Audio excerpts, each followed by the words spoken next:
Halo teman-teman, perkenalkan nama saya Florentina Inka Rajunita, biasa dipanggil Inka.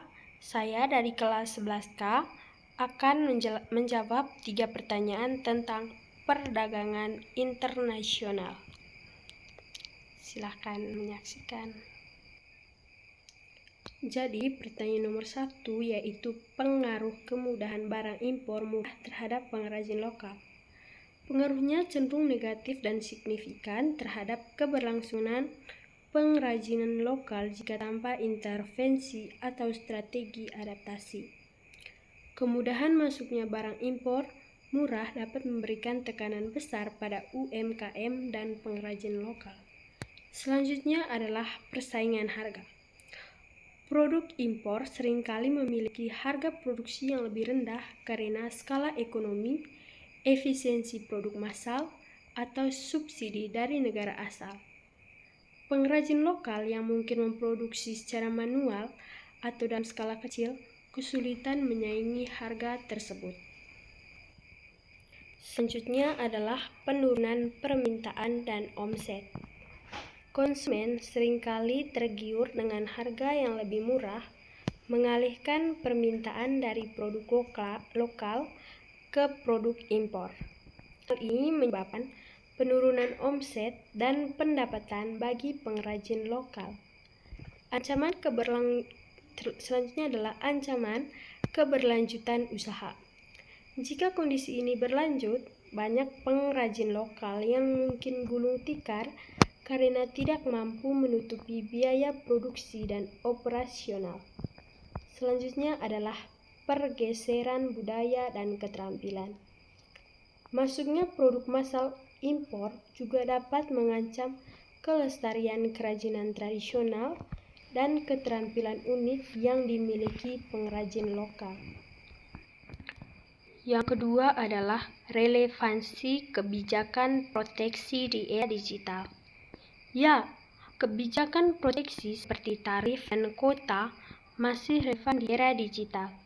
Meskipun penerapannya mungkin perlu disesuaikan dengan konteks ekonomi global saat ini. Di era digital, perdagangan global semakin mudah dan cepat.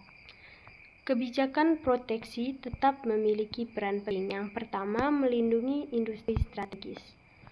Proteksi diperlukan untuk melindungi industri dalam negeri yang masih berkembang atau strategis dari persaingan tidak sehat produk impor yang didukung oleh kebijakan dumping atau subsidi. Yang kedua adalah menjamin kedaulatan ekonomi.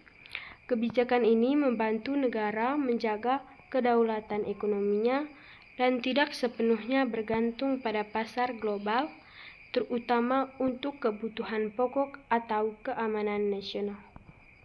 Yang ketiga itu adalah menyeimbangkan neraca perdagangan. Tarif atau kuota dapat membantu mengontrol volume impor dan mendorong ekspor yang berkontribusi pada keseimbangan neraca perdagangan negara. Era digital. Di era digital, tantangan adalah bagaimana menerapkan proteksi secara efektif, misalnya melalui regulasi atau e-commerce, lintas batas atau pajak digital, untuk memastikan lapangan bermain yang adil bagi pelaku usaha lokal. Nomor 3 adalah strategi UMKM untuk bersaing di pasar internasional.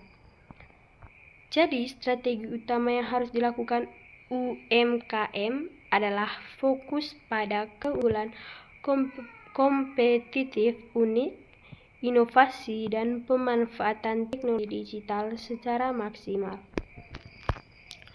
Untuk bersaing di pasar ekspor, UMKM perlu melampaui sekadar harga. Beberapa strategi kunci meliputi yang pertama, diferensiasi produk, menciptakan produk yang unik, berkualitas tinggi, atau memiliki nilai tambah tertentu. Misalnya, desain khas, bahan ramah lingkungan, atau cerita budaya yang tidak mudah ditiru oleh produk massal impor. Yang kedua adalah pemanfaatan teknologi digital. Menggunakan platform e-commerce global, media sosial untuk pemasaran, dan teknologi untuk efisiensi operasional dapat memperluas jangkauan pasar tanpa biaya fisik yang besar. Selanjutnya adalah sertifikasi dan standarisasi internasional. Memenuhi standar kualitas, keamanan, dan sertifikasi internasional seperti ISO, Fair Trade, atau organik sangat penting untuk membangun kepercayaan pembelian global. Selanjutnya adalah kemitraan dan jaringan. Berkolaborasi dengan UMKM lain, asosiasi atau eksportir yang sudah mapan dapat membuka akses ke pasar baru dan mempermudah proses logistik serta regulasi ekspor. Terus fokus pada pasar niche, menargetkan pasar khusus dengan permintaan spesifik dapat menjadi cara efektif untuk menghindari persaingan langsung dengan raksasa industri. Mungkin itu saja penjelasan dari saya.